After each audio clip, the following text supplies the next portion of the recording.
Archaeology supports the Exodus. Archaeology provides evidence that supports the Exodus. In this video, we discuss this evidence.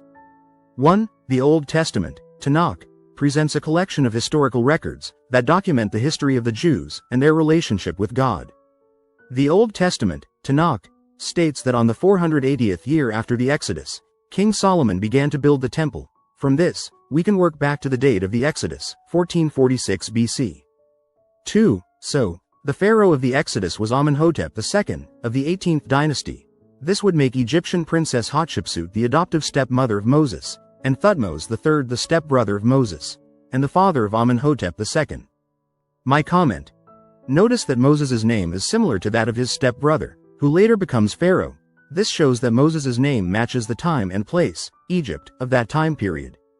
3. After killing an Egyptian, for abusing an Israelite slave, Moses hid in the wilderness for 40 years, since he was condemned by the Pharaoh for having killed the Egyptian. Moses returned to Egypt after his stepbrother, the Pharaoh, died, after 40 years. This matches Pharaoh Thutmose III, who is only one of two pharaohs who ruled for at least 40 years, as recorded in Egyptian history. 4. The biblical 10th plague killed Egyptian firstborns. However, Amenhotep II, the Pharaoh of the Exodus, did not die, because he was not a firstborn. He was the second-born son of Thutmose III, the stepbrother of Moses. Normally a firstborn would inherit the kingdom, so it was unusual for Amenhotep II, as a second-born, to inherit the kingdom. As recorded in Egyptian history, his survival of the plagues is consistent with the 10th biblical plague having killed the firstborn, but not second-born, Egyptian sons. 5. In turn, the son who inherited the kingdom from Amenhotep II, the Pharaoh of the Exodus, was a second-born son, Thutmose IV, and not his firstborn son. This is consistent with the 10th biblical plague having killed his firstborn son. 6. Prior to the Exodus, a previous pharaoh, Thutmose III, went on a military campaign and brought back 2,200 slaves from the Levant, Canaan. In contrast, sometime after the Exodus, Pharaoh Amenhotep II, the Pharaoh of the Exodus, claims to have gone on a military campaign and brought back 101,000 slaves. This is consistent with Amenhotep II either bringing back a large number of slaves from elsewhere to compensate for the loss of Israelite slaves via the Exodus, or alternatively, claiming a large number of new slaves to save face from the loss of the Israelite slaves. In either case, this is consistent with the recent prior loss of a large number of Israelite slaves to the Exodus. 7. In that same campaign, Amenhotep II, the Pharaoh of the Exodus, claimed to have brought back 1,000 chariots as spoils of war after the time of the Exodus. So again, either he actually went to war and brought back more chariots to compensate for the loss of his chariots in the parting and closing of the Red Sea during the Exodus, or he was lying to save face from the recent prior loss of his chariots in the Red Sea. Once again, this is consistent with the recent prior loss of a large number of the Pharaoh's chariots during the Exodus. 8. History records that Queen Hatshepsut was Pharaoh regent for her young stepson Thutmose III, i.e., the stepbrother of Moses, for 22 years. During her rule, Egypt prospered. She brought in gold from Nubia and increased the wealth and prosperity of the country, and yet, she fell out of favor with Thutmose III after he became Pharaoh, and he did everything he could to erase the memory of her rule in Egypt. Why is this? My comment. Queen Hatshepsut was Moses' stepmother. She took Moses, as a Jewish infant, into her royal household, and brought him up as a son. My hypothesis is that before the Exodus, God blessed Hatshepsut because she blessed Moses, and that is why Egypt prospered under her. My comment. And, my additional hypothesis is that Thutmose III resented Hatshepsut in part because she had brought in an Israelite infant, Moses, and blessed him, and that ultimately led to Thutmose's humiliation in the events of the Exodus. So, Thutmose was likely to blame Hatshepsut for his misfortunes, linked to Moses and the Exodus, and that is why Hatshepsut fell out of favor with Thutmose, and he then did everything he could to erase the memory of her rule in Egypt. 9. After the time of the Exodus, the power of Egypt waned, for a period.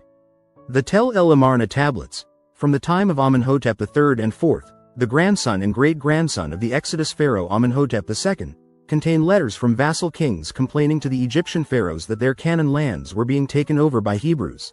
This is consistent with the Exodus, the Israelites having left Egypt and now taking over Canaan from the time of Joshua onwards. 10.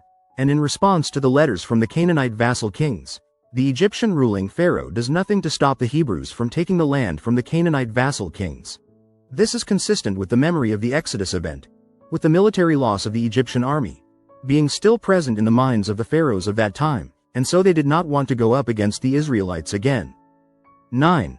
A great-grandson of the Exodus pharaoh was Amenhotep IV, who changed his name to Akhenaten and started a monotheistic religion. My comment: he may have been influenced to monotheism by the Egyptian memory of the monotheistic God of the Israelites having vanquished the Egyptian military. 10. After the Exodus, during the period of wandering in the wilderness, we see two inscriptions in an Egyptian temple built by one of the pharaohs, in the area of southern Egypt and northern Sudan, referring to the nomads of Yahweh, indicating that the Israelites were wandering nomads and had not settled down. 11.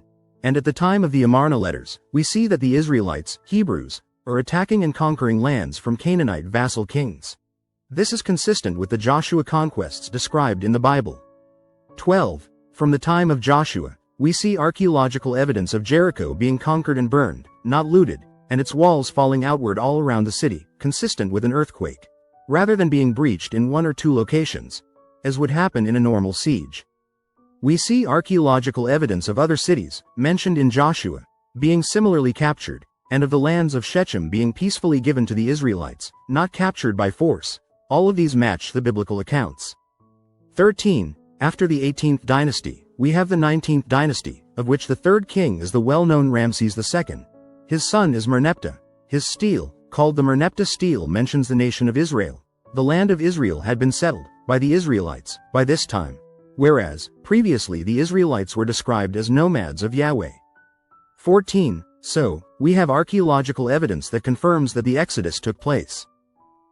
Before the Exodus, we have archaeological evidence of Israelites, Semites, in Egypt, with at least one of them, Joseph, in a position of power. We discuss the archaeological evidence for Joseph in another video.